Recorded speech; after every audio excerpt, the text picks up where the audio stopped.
Now let's add functionality behind that add new property button. So how are we going to allow users to add a new property? Well, there's probably a ton of different ways to do this, but we're going to use a pop-up to do this, or a focus group. Other ways you could do it probably include just making a whole nother page and directing a user to there, but I feel like a pop-up will do just fine here. Let's select our focus group or group focus. Let's drag that on the screen, kind of large, say about that big. Let's give it a reference element of the nav bar. So come select that, and you can see it's not centered, so let's give it an offset a little bit. Let's say 40 and see if that doesn't center it. Not even close. So let's make it a little bit bigger, first of all. Instead of fixed, let's do a column, and then uncheck our fixed width, of course. We'll give it a 0. Notice it bleeds off the page a little bit. All right, so if I move it back, let's see what happens. Give it the offset of 0. You can see it's still bleeding off the page. So we'll give it the offset of 40 again. Let's come to layout and give it a max width. So let's do an 80%, which means it's only going to take up 80% of the screen space available to it. So that looks pretty centered to me. It is still quite large. Let's make it a bit bigger. Give this a 500 minimum height for now. So this is fine for now. Let's start working on what we're gonna actually put in our form. Remember, when a user clicks that button, we wanna display this focus group, and then we wanna have them fill out some type of form. So let's build that form. Now remember, let's rename this to group focus. Let's call it add property. Great, so now we can reference our group focus. We know what it's called. Let's start adding our elements to it. The first thing we'll add is probably a prompt saying what we're asking for or the information that we're requesting. So let's change the text to prompt the user with a question and let them know what information we're looking for. So we'll say, what type of property are you listing? Question mark. And then let's change the format of this. Let's come and give it a style attribute. So we'll select heading 1, and let's change what our heading 1 looks like. So let's edit the style. And then in here, let's change the font to way less. Let's do 18. Let's bold it. We'll do a center align. We'll do all black. Let's come back and see what that looks like. You can see, let's unfocus and refocus that so it's where we need it to be. That looks okay. Let's go and edit the style a bit more. We want to come to the layout. Let's actually center the text vertically. Let's also give this a center align instead of left, and let's see what that looks like. So we're in our design, we'll unhide and rehide this, or hide and unhide, and then it pops up back in the middle. So we see our question right here. Now it prompts the user of, what kind of information they're going to be putting in. Let's ask them for that information or give them a way to select. So how are we going to do this? Well, keep in mind when we set up our database, we came to our options and we made property types. And what did we give? We gave an apartment, a house, a self-contained storage, a unique space. We can also associate an image with that. So let's go back into our design, and that's going to snap to the top left after you refresh or leave the page. Just keep that in mind. Let's add a way to view our options. So, of course, we're going to add a repeating group. Let's drag that on. Now, in this case, we actually do want the 4 rows and 1 column, as that's how many options we were given. So let's change the layout a bit. Let's come and give it a row alignment. Let's center it, and then let's get rid of the fixed width. Make that cover the screen. We'll give it a 0. Actually, on this, I want to give it a max width. Let's say we give a percent. Let's do 70% and see what that looks like. Still a little big. Let's even go like 40%, because we don't want it taking up the entire page. We're going to land on 50. Great, that looks a lot better. Let's start inputting some information in there and collecting the data we need to display. First, let's give it a little bit bigger of a minimum height so I have room to work with. Let's give it a 500. Great, so now I'm going to enter the property information or the type of properties they can add. So we need to add our information, and we come to our type of content. And what are we looking for? Well, our property type. Well, what kind of property type or what options? We're going to grab them all. So we're looking for all of our property types, and we just want to display all of them. We will uncheck our fixed row number. The reason being, if you add options later, you want to capture those and display those. If you have fixed to 4, and you add another option, it won't display. So let's uncheck that. And let's add the information we want to display. First thing we'll do is select a text box, drag that over. See, it's centered. We don't actually want that centered, but when we do drag another element over, they will be in a row format. So we can leave this for now. Let's come to our appearance, and we'll just add the text. So for our insert dynamic data, we're going to select the current cell's property type, and then just the display. Now the display is going to be that text information that we gave it. So that's exactly what we're looking for. The next thing we're going to want to do is display an image. So let's come and select an image. So you can see they snapped right next to each other. We actually want to give that space between. Let's come to our layout. Let's give it that space. And that looks a lot better. Now we want to bring this element down a bit. So let's do that. Let's edit. We'll come to our layout. Again, vertical align. We want it centered, so it drops it down. Same with the image. We'll drop that down. And here we want to play with that aspect ratio again. And let's select a 1:1, and we'll see what that looks like. See, it takes up the top of the space and the bottom of the space. We don't want that. Let's give it a little bit more room. Let's do 100 pixels. And let's give a top and margin bottom. So let's do that, 20 pixels by 20. That gives it some space between that next image. So that looks good. And let's display the image. So what are we doing? Well, essentially the same thing. Insert dynamic data. Current cell's property type. This time, just select the image. We'll process with ImageX. And then let's just select resize to fit the dimensions by cropping. And we can go ahead and close that. And now we're going to display that name of whatever the property type is, as well as the image. Now, before we can even preview this, though, we need to establish a workflow on our button. So right now, nothing is happening. So let's hide this. We'll select our button, and we'll edit a workflow. Now again, we've done this before, but let's do it again together. For this to work, we need to select an element action, and we want to show something when they click the button. What do we want to show?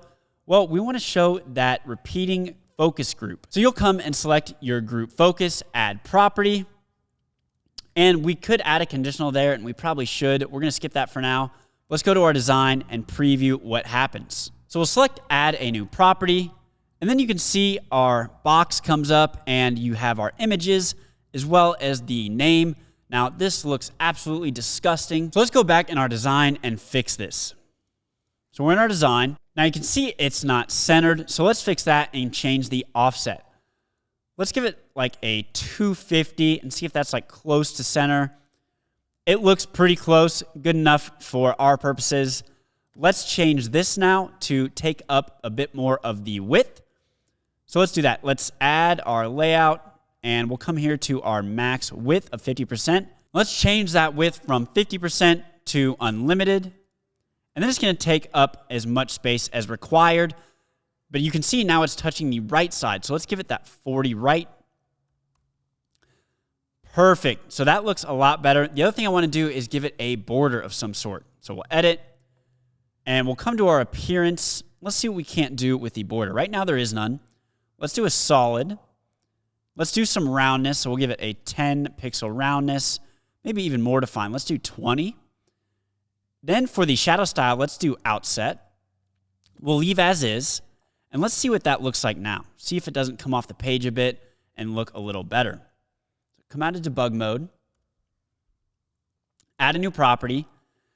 That looks a little better. Still looks like shit. So let's go change that a bit more. Now let's add a shadow to our parent container. So we'll come here, we'll go to our borders and scroll down to shadow style. Let's give it an outset. We want to make these 0 and 0 so it is centered. Let's make our blur radius a little bit bigger. Actually, let's keep that 4. Let's do a spread radius of 2. Call it 8. And then let's see what that looks like. I also want to move this to cover over our information on the left side of the page. So let's move that back. Let's actually change where it is on the page or the offset. And we'll just do 50 and see what that looks like. It's covering it a little bit. I actually want to do 20. Great. So that's kind of where I want it to pop up on this left side of the page. Let's also make sure we have a border for our parent group. So we'll come to appearance. Right now we don't have a border. Let's give it a solid border. Give it some border roundness of 20, meaning the edges round off a bit. And then let's do something about those repeating groups that are showing lines. We don't want that. So you come to your separators, and instead of solid, we'll just select none. That should get rid of our separators. Let's preview and see what this looks like. So we'll get out of debug mode. We'll select, and that looks a whole lot better already. I still don't like this outside border here. So let's get rid of that, but I think we can continue on with this pop-up. To get rid of this outside border, let's just go to Edit, and we'll select our borders as none instead of solid. That should get rid of our border. Great. So now let's continue on and add the rest of our information within this group. So let's edit the size of this and give it a bigger height so we have room to work with. Let's give it 1,000 pixels just so we can scroll down and add more info. The next thing we want to do is add another title to prompt the user what information we're asking for. Simply copy and paste, and let's change the text. So let's ask them for their property address. What is your property's address? Great, so let's give them a way to input their property address now. So to do this, all we're gonna do is select our search box. Now we haven't used this before, but essentially it can operate as an input as well as search for different choices that we select. Now let's fix the alignment a little bit here. So right now you can see it's over 40. This is just kind of floating in the center. We kind of wanna align these right here. So how do we do that? Let's edit. Let's align that text to the left. So appearance, align the text to the left, and then let's give this a maximum width or infinite width. And then let's change and add a margin on either side. So instead of our 80 here, let's just do infinite. Then let's give it our left and right of 20. And that should actually be 40 since we're 40 on the other element. We want them aligned. Let's do 40, and that looks a lot better. Great, so now they're aligned. Let's start seeing what we can do with our search box and how this works. Well, we come to our appearance, and it's asking us for type of choices. Now, if we select our drop-down, see we have static, dynamic, and geographic places. We actually want those geographic places because that's going to allow us to search for various properties and locations. Now let's start gathering all the other information required per our database. So let's go back and look at that. Well, if you go back to our data types, you can see that under property, we need to collect all of this information. In fact, this is a better view. If you come to our properties, you can see this is probably your view. I made a new one just so I could see different data points such as address, title, property type. But we're going to need all of these fields you see here. So we need to start collecting that, and we need a way to do that. And that's why we're adding all of this in our UI here. Let's fix those typos because that is going to be very annoying. Property address. There we go.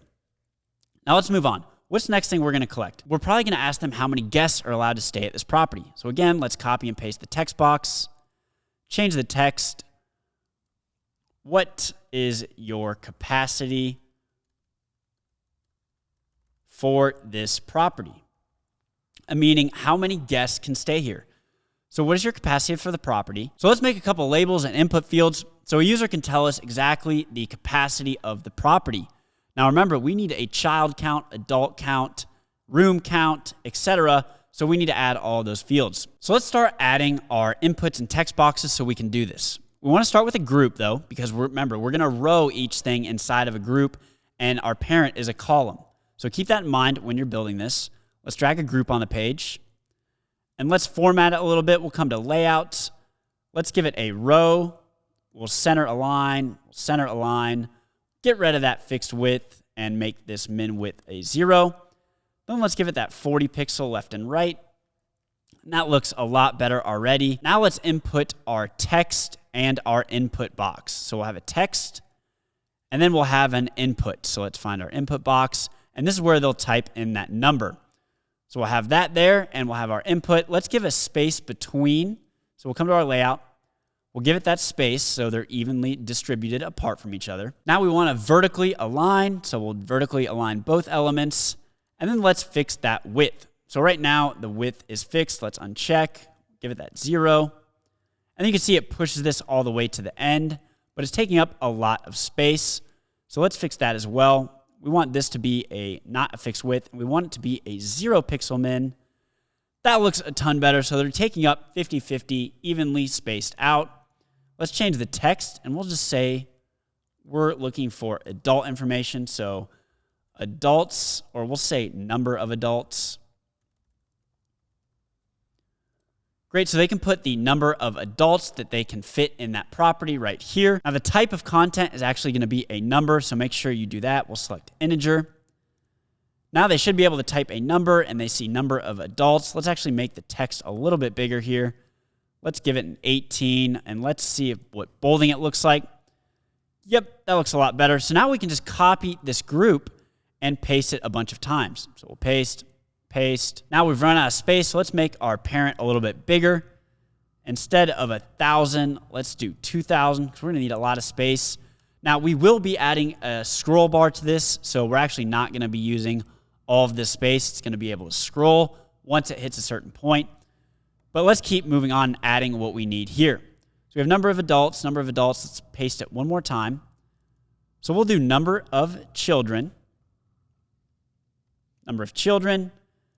Then we will do number of rooms. And then we'll do number of bathrooms. So that should be all of our number of items that we need to collect. They're going to enter that information here. We need to label this because otherwise we're not going to know what information we're getting later. So input A is going to be number of adults. Then we'll have number of children, number of rooms, and then number of bathrooms. Great. So now we're going to know which is which. Number of bathrooms. Now, I don't see a purpose of renaming our groups. We don't really need that information, I don't think, but who knows, we might be changing that later. We have our inputs. We know what information is going in that, and that's really what we need to look out for. So let's move on to the next thing we need to collect, and that will be details about our property. Just copy this, paste it down here, and now we're going to ask the user what kind of details they would like to add. So we'll say, please provide details about your property. Question mark. We have that. Now, what are we collecting? Well, again, you could go reference your database. You come back, and you can see all the additional fields. So we need to collect things like AC or kitchen or price, property space, Wi-Fi, washing machine, etc. Let's go do that and gather all of that information. Come to our design. So the first thing we're looking for is the property space. Now remember when we did our options, come to data, look at your option sets, and property space, we have entire place, private room, or shared room. We want a user to be able to select that, and to do this, we're going to be using radio buttons. So let's go find our radio buttons element, and we'll drag that over here, just like so. It populates way at the top for some reason. Now you can see we have our choices. Let's go ahead and format this really quick. Come to our layout. Uncheck fixed width, make it 0. Let's give it the 40 left and right. Great. Now we have our choices in here. What do we want to add though? We want this to be dynamic. We don't just want to have choice 1. So instead of static choice, let's select dynamic. And then for type of choices, well, what are we looking for? We're looking for that property space. Then it's going to give us options to find what source and an option caption. Now for the choice source, we need to select all of the property spaces we have available. Again, we're doing it as dynamic as possible, meaning if you go back and add more options, they will display here in your radio buttons. So you don't need to continuously update your UI. It's important to note that when building that you're going to be adding stuff to your choices and your data. So you need to build a UI that allows you to update that, especially if you're going to give admin access to another user. So for our option caption, just go ahead and select current option display. And that will be everything we need to display our dynamic choices. If we were to go and preview this, you would just see the options I showed you earlier and what we have in our option set. Now let's fix the layout a little bit to just snap and fit the height to content. So we'll give it a min height of 0. And that looks great. The next thing we're going to want to do is get the kitchen, Wi-Fi, washing machine, etc. But we can't use radio buttons because they can have multiple. In our space, they can only have one. So what would we use? Well, let's use a checkbox. So we'll drag that checkbox on our screen like so, and drag it down.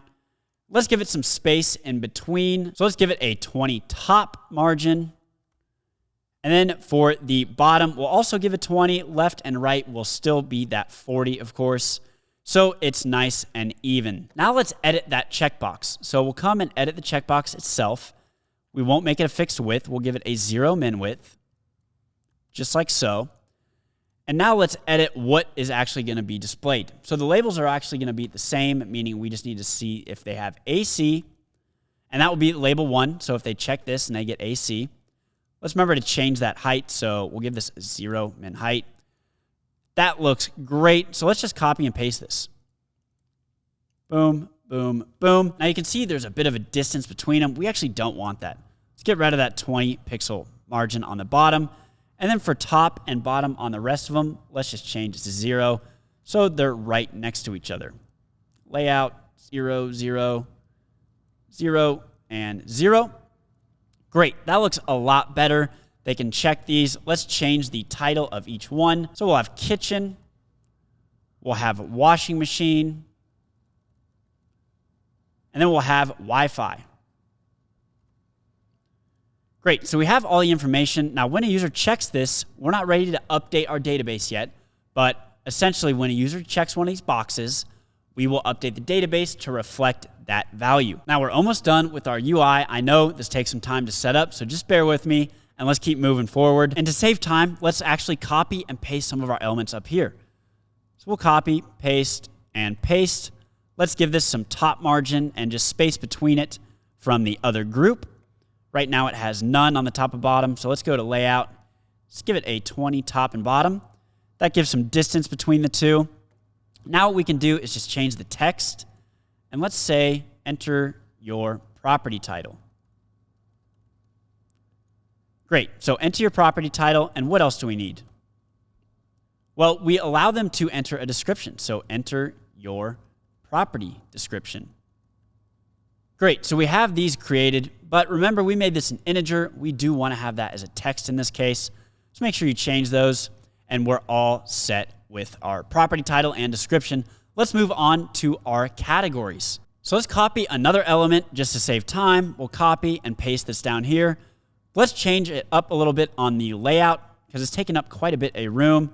Give it a 0 minimum height, and then we'll give it some top margin, let's say 20. Not 2 minus 20. Gives it some separation. Even 40 would probably look a little bit better. Now we can have this say something like, please select your categories. Now remember, we entered a ton of categories, so they're going to have multiple options. And how do we do this? Well, the best way to do this is probably to get some form of drop down, but Bubble out of the box doesn't really offer us an option where we can have multiple categories listed in a drop-down and then display them in our input. So let's go into our plugins and see what we can't find. We'll add a plugin, and then we'll look for a right there, multi-select drop-down. So let's install that. Let's go to Done, come back to our design, and let's see what that looks like. So we'll select our multi-drop-down, like so. And it displays all the way at the top for some reason. Let's drag that down. And you can see it's already letting us choose some options.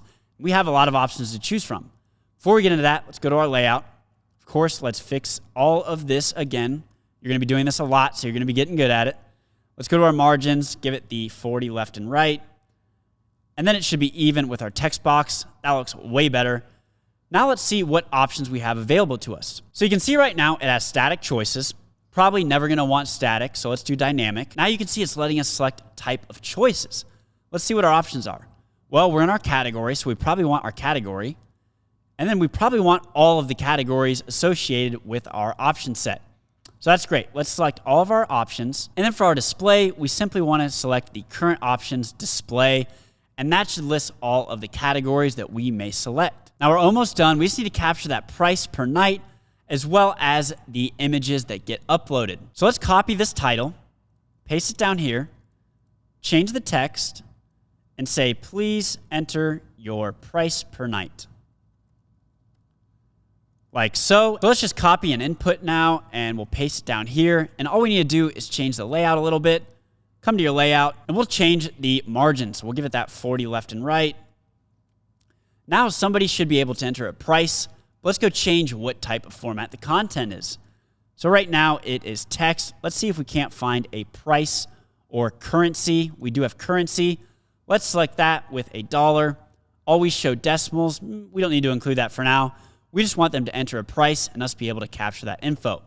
Now, we did forget to label our inputs up here. See, there's still number of adults. That happens when you copy different elements. Got to make sure you change those. So we have number of adults, but we want our property title. Here, we're going to want our description. So property description. And then we want to change our input down here, which is price per night.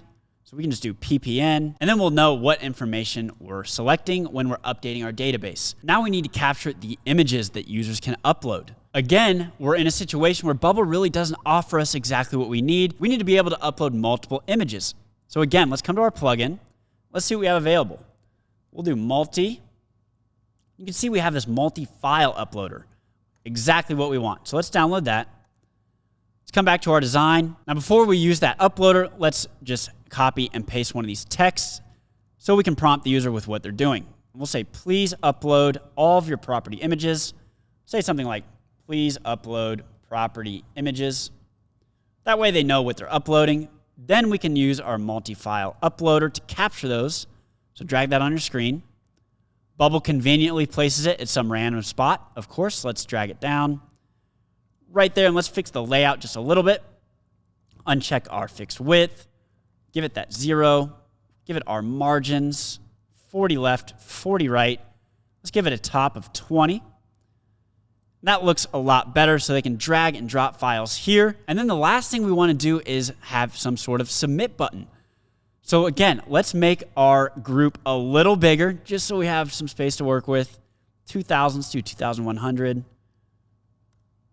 Now we have a little bit more space, and let's drag a button because we need a way to submit all this information. Let's drag a button like so. You can see Bubble, again, puts it in some obscure place. We'll drag it down anyways. Thanks, Bubble. Go to Layout. We'll put it in the middle. Give it a top margin of, say, 20. And then let's change the text. We'll say Submit Property. That's what's going to capture all of the information. All of the workflow is going to occur here. Everything else we just did was to capture the info. So we'll submit a property, and let's change the layout of the button a bit more. Not a fixed width. We want it a 0. Let's give it that 40 left and 40 right. Great. So we have this big submit property button, which is exactly what we want. But now that we have that UI to capture all of the data, we can begin our workflow and working on that submit button because we need to update the database with all this information that was given to us by the user. So let's do that in the next lesson.